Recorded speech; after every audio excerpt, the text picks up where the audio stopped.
Good evening. स्वागत है आपका दक्ष कंपटीशन क्लासेस के यूट्यूब चैनल पर।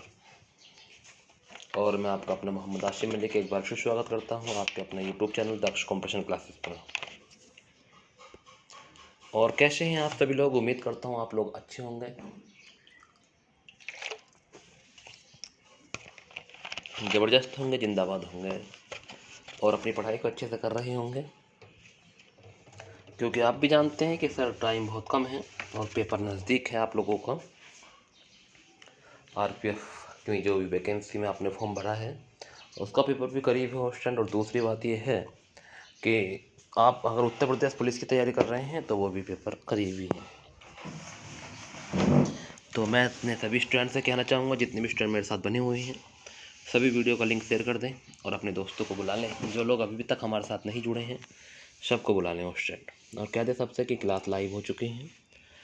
आज की क्लास में हम आपको बहुत सारे प्रश्न कराने वाले हैं स्टूडेंट। आपके लिए मात्र 30 मिनट की क्लास रहेगी और अच्छे से बेहतरीन क्वेश्चन होंगे स्टूडेंट, जो आपके लिए वेरी वेरी महत्वपूर्ण होंगे।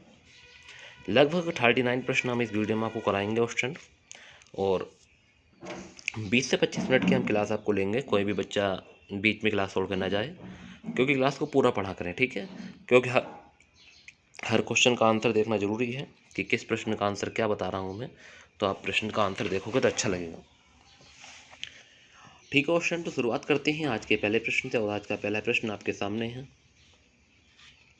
एवोगाद्रो संख्या का मान होता है, यह आपसे पूछा है। तो एवोगाद्रो संख्या का मान कितना होता है? ऑप्शन है 6.023 इंटू 10⁻22, 6.023 इंटू 10⁻23, 6.23 इंटू 10⁻24, 6.023 इंटू 10⁻25। तो इसका प्रश्न का सही आंसर क्या होने वाला है ऑप्शन अगर आप जानते हैं तो आप कमेंट करेंगे, बताएंगे मुझे कि सर एवोगाद्रो संख्या का मान कितना होता है। तो इस प्रश्न का सही आंसर क्या हो जाएगा?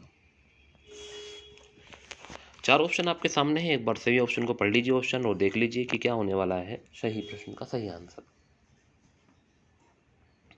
Very good option, very good. अगर आपने ऑप्शन नंबर बी बताया तो आपका आंसर बिल्कुल सही है। 6.023 इंटू 10⁻23 ये इसका सही आंसर होगा। तो एवोगाद्रो संख्या का मान जो होता है वो इतना होता है। ऑप्शन नंबर बी इसका सही आंसर। दूरी मापने की सबसे बड़ी इकाई है पारसेक, प्रकाश वर्ष, धारा, एम्पियर। तो दूरी मापने की सबसे बड़ी इकाई है पारसेक है, प्रकाश वर्ष है, धारा है या एम्पियर है। तो क्वेश्चन नंबर 2 पर हम आ गए। क्वेश्चन नंबर 2 का सही आंसर मुझे बताएंगे क्या हो जाएगा क्वेश्चन नंबर 2 का सही आंसर। दूरी मापने की सबसे बड़ी इकाई पूछी है पारसेक है, प्रकाश वर्ष है, धारा है या एम्पियर है।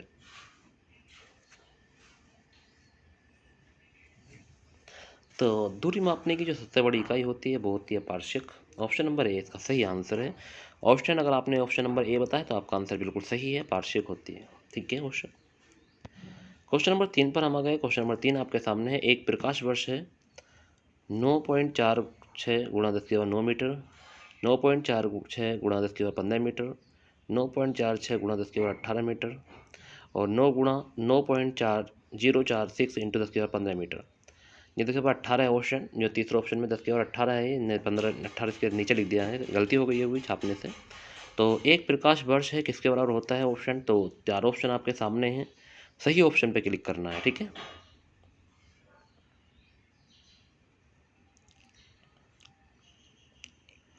तो क्वेश्चन नंबर 3 का सही आंसर है 9.46 गुणा 10⁻15 मीटर। ऑप्शन नंबर बी इस प्रश्न का सही आंसर होगा। 1 लीटर कितना गैलन के बराबर होता है? 1 लीटर कितना गैलन के बराबर होता है? 0.2642, 0.1642, 0.2442, 0.2341। तो बताएंगे क्वेश्चन नंबर 4 का सही आंसर क्या होने वाला है कि 1 लीटर कितने गैलन के बराबर होता है। ये पूछा है, अच्छा प्रश्न है, वेरी वेरी महत्वपूर्ण प्रश्न है। अगर आप इस प्रश्न का सही आंसर बताते हैं तो आपके लिए बहुत ही ज़बरदस्त होगा ऑप्शन। तो क्वेश्चन नंबर 4 का सही आंसर एक बार कमेंट में मुझे बताएं कि क्या होने वाला है क्वेश्चन नंबर 4 का सही आंसर।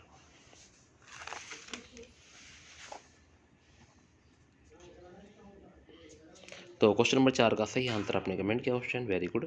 तो क्या हो जाएगा 0.2642 सही आंसर है।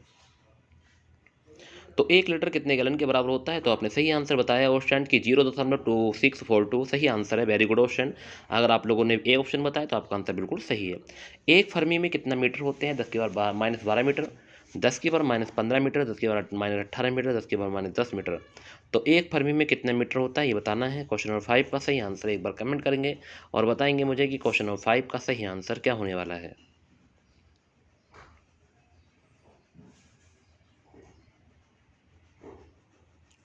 तो very good option. Question number 5 का सही आंसर आपने कमेंट किया 10 की पावर -15 मीटर होता है।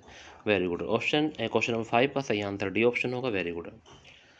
लोंगरिथम में के आविष्कार कौन है? लोंगरिथम के आविष्कारक कौन है? Richard day, Walter, John Napier, walled saw. तो लोंगरिथम के आविष्कारक कौन है ये पूछा है। क्वेश्चन नंबर 6 पर हम आ गए हैं।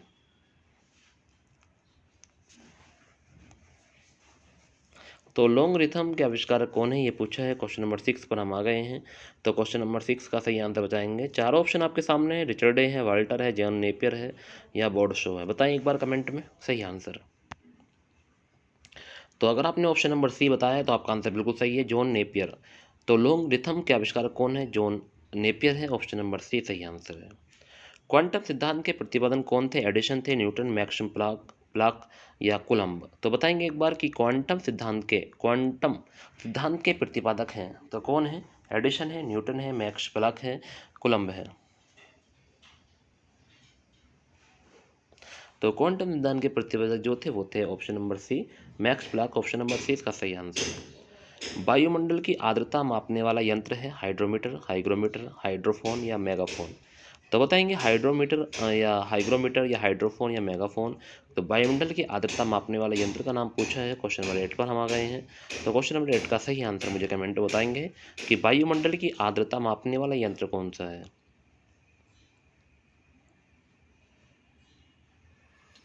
तो क्वेश्चन नंबर 8 का सही आंसर होगा ऑप्शन हाइग्रोमीटर। ऑप्शन नंबर 20 प्रश्न का सही आंसर है हाइग्रोमीटर। तो वायुमंडल की आर्द्रता मापने वाला यंत्र है हाइग्रोमीटर। ऑप्शन नंबर 20 सही आंसर है। एक एंगस्ट्रॉम मात्रक बराबर होता है 10 की पावर -10 मीटर, 10 की पावर -8 मीटर, 10 की पावर -8 सेंटीमीटर, 10 की पावर -10 सेंटीमीटर। तो एक एंगस्ट्रॉम मात्रक बराबर होता है किसके बराबर होता है? क्वेश्चन नंबर 9 पर आ गए हैं। क्वेश्चन नंबर 9 का सही आंसर एक बार कमेंट करेंगे क्या हो जाएगा क्वेश्चन 9 का सही आंसर। तो एक एंगस्ट्रॉम मात्रक बराबर होता है 10 की पावर -10 मीटर के बराबर होता है। ऑप्शन नंबर ए सही आंसर है। पृथ्वी के उपग्रह का कक्षीय वेग निर्भर करता है कक्षा की त्रिज्या पर, उपग्रह के द्रव्यमान पर, पृथ्वी से उपग्रह को दिए वेग पर, सूर्य से उसकी दूरी पर। तो पृथ्वी के उपग्रह का कक्षीय वेग निर्भर करता है। 4 ऑप्शन आपके सामने हैं, सही आंसर कमेंट करके बताएं। क्वेश्चन नंबर 10 पर हम आ गए हैं। तो पृथ्वी के उपग्रह का कक्षीय वेग निर्भर करता है ये पूछा है। तो इस प्रश्न का सही आंसर जो होने वाला है क्वेश्चन नंबर 10 पर हम आ गए हैं। तो क्वेश्चन नंबर 10 का सही आंसर है कक्षा की त्रिज्या पर। ऑप्शन नंबर ए इस प्रश्न का सही आंसर है। घड़ी में चाबी देना उदाहरण है गतिज ऊर्जा का, दाब ऊर्जा का, स्थितिज ऊर्जा का या कोई नहीं। तो घड़ी में चाबी देना उदाहरण है किसका है बताना है। क्वेश्चन नंबर 11 पर हम आ गए हैं। क्वेश्चन नंबर 11 का सही आंसर एक बार कमेंट करें कि घड़ी में चाबी देना उदाहरण है। कितने अच्छे अच्छे प्रश्न चल रहे हैं ऑप्शन। अगर आपने अभी भी क्लास मिस कर दी है तो बहुत मुश्किल हो जाएगा एग्जाम का पास करना। अगर आप अभी से तैयारी करते हैं तो आप कुछ अच्छा कर सकते हैं, मैं यही कहूँगा सभी स्टूडेंट से। तो क्वेश्चन नंबर 11 पर हम आ गए हैं। मात्र अभी 9 मिनट हुई हैं और 9 मिनट में हम क्वेश्चन नंबर 11 पर हम आ गए हैं स्टूडेंट। तो एक बार सही आंसर मुझे बताएं क्या हो जाएगा क्वेश्चन नंबर 11 का सही आंसर। घड़ी में चाबी देना उदाहरण है किसका उदाहरण है ये पूछा है। तो क्वेश्चन नंबर 11 का सही आंसर है स्थितिज ऊर्जा का उदाहरण है ऑप्शन नंबर सी। अगर आपने बताया तो आपका आंसर सही है कि गति ऊर्जा का नहीं है, दाब ऊर्जा का नहीं है, स्थितिज ऊर्जा का उदाहरण है। तो ऑप्शन नंबर सी अगर आपने बताया तो आपका आंसर बिल्कुल सही है। क्वेश्चन नंबर 12 यदि किसी पिंड के संवेग 50% बढ़ा दिया जाए, यदि किसी पिंड के संवेग 50% बढ़ा दिया जाए तो गतिज ऊर्जा का मान 50% बढ़ जाएगा, 50% घट जाएगा, 125% घट जाएगा या 125% बढ़ जाएगा। तो बताना है ऑप्शन क्या होगा इसका सही आंसर। ऑप्शन सी और डी सेम ऑप्शन। तो ऑप्शन क्वेश्चन नंबर 12 का सही आंसर मुझे बताएं।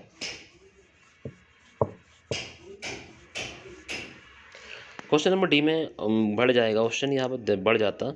यदि किसी पिंड का संवेग 50% बढ़ा दिया जाए तो गतिज ऊर्जा का मान क्या हो जाएगा। तो इसका प्रश्न का सही आंसर होगा घट जाएगा, 125% घट जाएगा। Option number C. अनुदैर्ध्य तरंग उत्पन्न हो सकती हैं सभी माध्यमों में, ठोस में, द्रव में, गैस में। तो अनुदैर्ध्य तरंग उत्पन्न हो सकती हैं तो क्वेश्चन नंबर 13 का सही आंसर एक बार कमेंट करेंगे और बताएंगे कि कैसे हो सकती है अनुदैर्ध्य तरंग उत्पन्न। तो क्वेश्चन नंबर 13 का सही आंसर आपने कमेंट किया क्वेश्चन, वेरी गुड, बहुत बढ़िया। क्वेश्चन नंबर 13 का सही आंसर है सभी माध्यमों में, ऑप्शन नंबर ए इसका सही हो जाएगा कि अनुदैर्ध्य तरंग उत्पन्न हो सकती है सभी माध्यमों में। क्वेश्चन नंबर 13 का सही आंसर ऑप्शन नंबर ए होगा, ऑप्शन ध्यान रखना है। किस माध्यम में अनुप्रस्थ तरंग उत्पन्न नहीं हो सकती? पानी में, लोहे में, हवा में, पानी या पारा में? किस माध्यम में अनुप्रस्थ तरंग उत्पन्न नहीं हो सकती, ये पूछा है। क्वेश्चन नंबर 14 पर हम आ गए हैं। क्वेश्चन नंबर 14 का सही आंसर मुझे बताएं एक बार। किस माध्यम में अनुप्रस्थ तरंग उत्पन्न नहीं हो सकती, यह पूछा है। अगर आप इसका प्रश्न का सही आंसर जानते हैं तो जरूर कमेंट करेंगे, बताएंगे मुझे क्या हो जाएगा क्वेश्चन नंबर 14 का सही आंसर। तो किस माध्यम में अनुप्रस्थ तरंग उत्पन्न नहीं हो सकती, तो इसका सही आंसर है हवा में, ऑप्शन नंबर सी इसका सही आंसर है। प्रतिबल और विकृति का अनुपात कहलाता है प्रत्यास्थ गुणांक, गुरुत्वाकर्षण नियतांक, जड़त्वाघूर्ण या प्लांक का नियतांक। तो एक बार बताएंगे प्रतिबल और विकृति का अनुपात क्या कहलाता है। क्वेश्चन नंबर 15 पर हम आ गए हैं।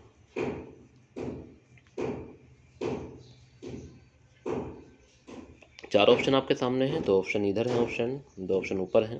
देखो दो ऑप्शन ये हैं, दो ऑप्शन नीचे हैं, ऑप्शन इस तरह से। तो बताना है प्रतिबल का विकृति का अनुपात कहलाता है। तो क्वेश्चन नंबर 15 का सही आंसर होगा ए ऑप्शन, प्रत्यास्थ गुणांक। ऑप्शन नंबर ए इस प्रश्न का सही आंसर हो जाएगा प्रत्यास्थ गुणांक।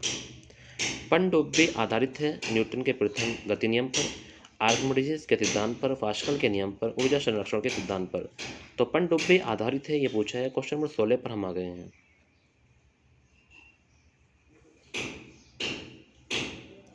तो पनडुब्बी आधारित है ये पूछा है, अच्छा प्रश्न है, वेरी वेरी महत्वपूर्ण प्रश्न है। तो इसका सही आंसर हो जाएगा आर्किमिडीज के सिद्धांत पर। तो पनडुब्बी आधारित है किस पर? आर्किमिडीज के सिद्धांत पर, ऑप्शन नंबर बी सही आंसर होगा। समुद्र में तैरना नदी की अपेक्षा आसान है क्योंकि समुद्र गहरा होता है, समुद्र काफ़ी दूर तक फैला हो रहता है, समुद्र में ज्वार भाटा आता है, समुद्र में पानी का घनत्व नदी के पानी का अधिक होता है, समुद्र में तैरना नदी की अपेक्षा आसान है क्योंकि। बताइए कितना अच्छा प्रश्न है। क्वेश्चन नंबर 17 का सही आंसर एक बार कमेंट करके सभी स्टूडेंट, जितने भी स्टूडेंट मेरे साथ बने हुए हैं, कि समुद्र में तैरना नदी की अपेक्षा आसान है, क्यों आसान है ये पूछा है।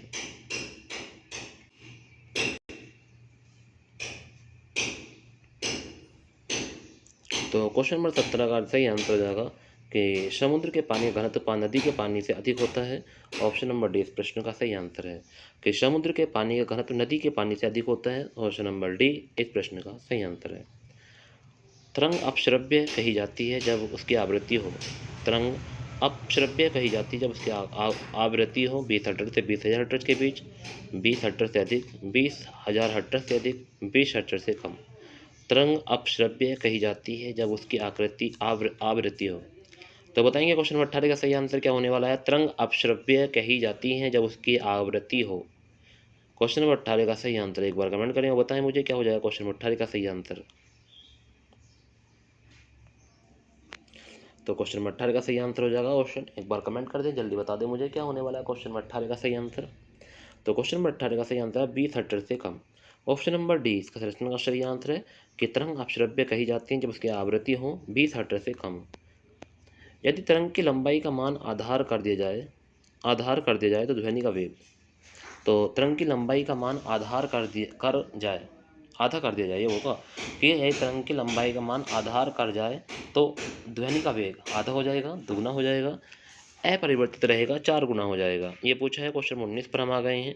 क्वेश्चन 19 का सही आंसर कमेंट करके बताएं क्या हो जाएगा क्वेश्चन 19 का सही आंसर। तो क्वेश्चन 19 का सही आंसर हो जाएगा आधा हो जाएगा, ऑप्शन नंबर ए इस प्रश्न का सही आंसर होगा। ध्वनि तरंग है अनुदैर्ध्य, अनुप्रस्थ, चुंबकीय तरंग, विद्युत चुंबकीय या कोई नहीं। ध्वनि तरंगे हैं, सही आंसर कमेंट करेंगे, बताएंगे सही आंसर क्या होने वाला है।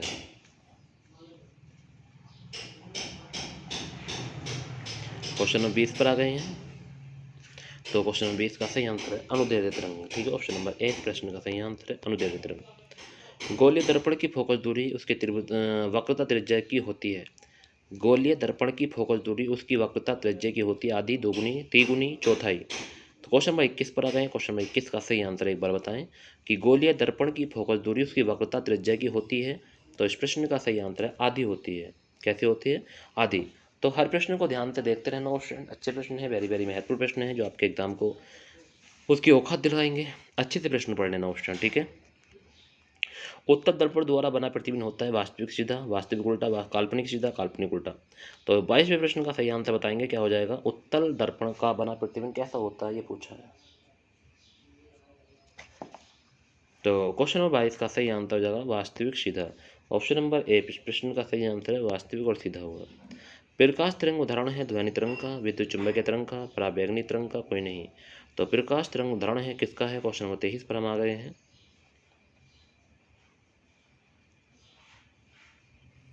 प्रकाश तरंग उदाहरण है। तो क्वेश्चन नंबर 23 का सही आंसर हो जाएगा ऑप्शन विद्युत चुंबकीय तरंग का। विद्युत चुंबकीय तरंग का प्रकाश तरंग उदाहरण है, ऑप्शन नंबर 20 प्रश्न का सही आंसर है। फोटोग्राफिक कैमरे का अभिदर्शक लेंस होता है अवतल, उत्तल, अभियोत्तल, कोई नहीं। तो फोटोग्राफिक कैमरे का अभिदर्शक लेंस होता है। क्वेश्चन नंबर 24 का सही आंसर एक बार कमेंट करके बताएं क्या हो जाएगा क्वेश्चन नंबर 24 का सही आंसर।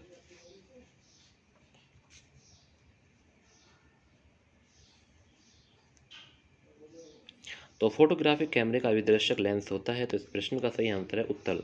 ऑप्शन नंबर 20 प्रश्न का सही आंसर होगा क्वेश्चन। अगर आपने ऑप्शन नंबर बी बताया तो आपका आंसर बिल्कुल सही है। ई बराबर एम सी स्क्वायर को प्रतिबद्ध किया था रदरफोर्ड ने, आइंस्टीन ने, नील्स बोहर ने या एनरिको फर्मी ने। तो बताएंगे ई बराबर M C square, E minus M C square को प्रतिबद्ध किसने किया था ये पूछा है। जल्दी कमेंट करें ऑप्शन, इस प्रश्न का सही आंसर क्या होने वाला है। तो इस प्रश्न का सही आंसर आइंस्टीन ने किया था, ऑप्शन नंबर 20 प्रश्न का सही आंसर है। थोरियम का नाभिक को बदला जा सकता है यूरेनियम में, प्लूटोनियम में, पोलोनियम में या रेडियम में। तो थोरियम का नाभिक को बदला जा सकता है, थोरियम का नाभिक को बदला जा सकता है यूरेनियम में, प्लूटोनियम में, पोलोनियम में या रेडियम में। तो क्वेश्चन नंबर 26 का सही आंसर क्या होने वाला है ऑप्शन एक बार जरूर बताएं कमेंट में। तो क्वेश्चन नंबर 26 का सही आंसर है प्लूटोनियम में। ऑप्शन नंबर 20 प्रश्न का सही आंसर है प्लूटोनियम। फ्यूज के पदार्थ का होना चाहिए उच्च प्रतिरोध, उच्च गलनांक, उच्च नियमितता, उच्च गलनांक। एक बार कमेंट करेंगे फ्यूज के पदार्थ का होना चाहिए। क्वेश्चन नंबर 27 पर हम आ गए हैं। तो क्वेश्चन नंबर 27 का सही आंसर है निम्न गलनांक। ऑप्शन नंबर बी सही प्रश्न का सही आंसर है निम्न गलनांक। निम्न विद्युत चुंबकीय तरंगों में से किसकी आवृत्ति अधिकतम होती है। एक्स किरणें, गामा किरणें, पराबैंगनी किरणें या अवरक्त किरणें। तो निम्न विद्युत चुंबकीय तरंगों में किसकी आवृत्ति अधिक होती है या अधिकतम होती है पूछा है। क्वेश्चन नंबर 28 पर हम आ गए हैं। क्वेश्चन नंबर 28 का सही आंसर एक बार कमेंट करेंगे बताएंगे कि निम्न विद्युत चुंबकीय तरंगों में किसकी आवृत्ति अधिकतम होती है ये पूछा है। अच्छा प्रश्न है, वेरी वेरी महत्वपूर्ण प्रश्न है। अगर आप इस प्रश्न का सही आंसर बताते हैं तो आप मेरी नज़रों में बेस्ट ऑफ बेस्ट कहलाएंगे। क्वेश्चन नंबर 28 पर हम आ गए। क्वेश्चन नंबर 28 का सही आंसर देखेंगे एक बार क्या होने वाला है। तो एक्स किरणें, गामा किरणें, पराबैंगनी किरणें, अवरक्त किरणें। तो इस प्रश्न का सही आंसर है गामा किरणें। ऑप्शन नंबर बी प्रश्न का सही आंसर है गामा किरणें। ऊर्जा का क्षय कम होता है दिष्ट धारा में, प्रतिवर्ती धारा में, दोनों प्रकार की धारा में, कोई नहीं। तो ऊर्जा का क्षय कम होता है, कब होता है ऊर्जा का क्षय कम, तो एक बार कमेंट करके जरूर बताएं। चार ऑप्शन आपके सामने है। क्वेश्चन 29 पर हम आ गए हैं। ऑप्शन पढ़ लीजिए, मौका है, अच्छा मौका है ऑप्शन, एक बार जरूर पढ़ें सभी क्लास को, ठीक है। मैं तो यही कहूँगा जितने बच्चे मेरे साथ बने हुए हैं सभी वीडियो को लाइक कर दें। अगर आप मेरे चैनल पर न्यू हैं तो चैनल को सब्सक्राइब कर लें, बेल आइकन प्रेस कर लें, ठीक है। क्वेश्चन 29 पर हम आ गए। क्वेश्चन 29 का सही आंसर क्या होने वाला है। तो क्वेश्चन 29 का सही आंसर है दिष्ट धारा में। तो ऊर्जा का क्षय कम होता है दिष्ट धारा में। ऑप्शन नंबर ए इस प्रश्न का सही आंसर है। ट्रांसफार्मर के सिद्धांत पर आधारित विद्युत चुंबकीय प्रेरणा या चुंबकीय प्रेरणत्व या स्व प्रेरणा या अन्योन्य प्रेरणा। तो एक बार बताएंगे कमेंट में कि ट्रांसफार्मर के सिद्धांत पर आधारित है।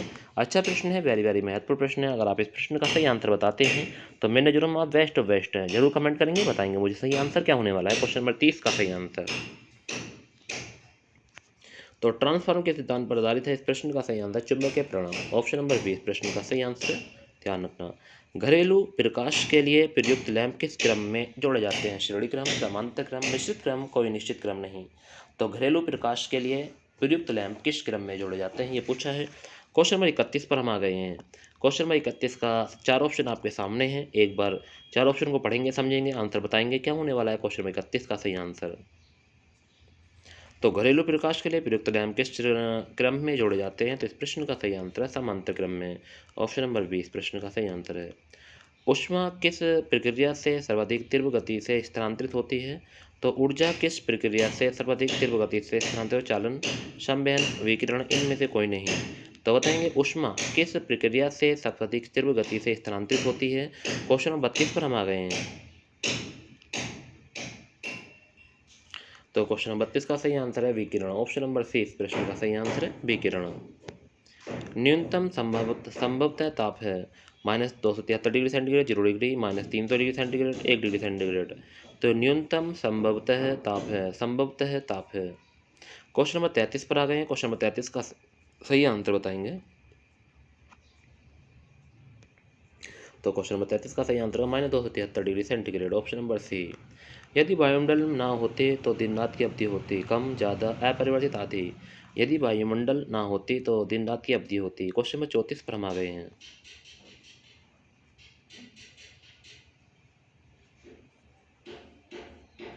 तो वायुमंडल ना होते दिन रात की अवधि होती कम। तो ऑप्शन ध्यान रखना, ऑप्शन नंबर ए इस प्रश्न का सही आंसर है। सूर्य ग्रहण के समय सूर्य का कौन सा भाग दिखाई देता? वर्णमंडल, किरीट, प्रभात मंडल, कोई भाग नहीं। तो एक बार कमेंट करेंगे। क्वेश्चन नंबर 35 पर हम आ गए हैं। सूर्य ग्रहण के समय सूर्य का कौन सा भाग दिखाई देता है? तो क्वेश्चन नंबर 35 का सही आंसर है किरीट। ऑप्शन नंबर बी सही आंसर है किरीट भाग। सूर्य के प्रकाश का आंतरिक परावर्तन हो सकता है यदि प्रकाश वायु से कांच में जाए, वायु से जल में जाए, वहाँ कांच से वायु में जाए, जल से वायु में जाए। तो सूर्य के प्रकाश का आंतरिक परावर्तन हो सकता है यदि प्रकाश। क्वेश्चन नंबर 36 का सही आंसर बताएं।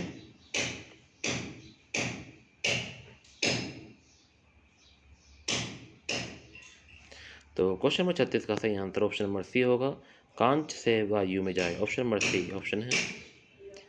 निम्न में से किसका अपवर्तनांक सबसे अधिक होता है? पीले का, बैंगनी का, नीला, हरा। क्वेश्चन नंबर 37 पर आ गए हैं। क्वेश्चन नंबर 37 को ऑप्शन सभी पढ़ेंगे और बताएंगे कि निम्न में से किसका अपवर्तनांक सबसे अधिक होता है? पीला है, बैंगनी है, नीला है, हरा है। तो क्वेश्चन नंबर 37 का सही आंसर आपने कमेंट किया ऑप्शन, वेरी गुड, बहुत बढ़िया। तो क्वेश्चन नंबर 37 का सही आंसर आपने बताया है ऑप्शन नंबर बी बैंगनी। ऑप्शन नंबर बी सही आंसर है। ऑप्शन ध्यान रखना। निम्न में से किस विद्युत चुंबकीय तरंग की तरंग दैर्घ्य ज़्यादा होती है? परावैंगनी, अवरक्त, दृश्य प्रकाश, गामा किरणें। तो किस विद्युत चुंबकीय तरंग की तरंग दैर्घ्य ज़्यादा होती है? क्वेश्चन नंबर 38 पर हम आ गए हैं।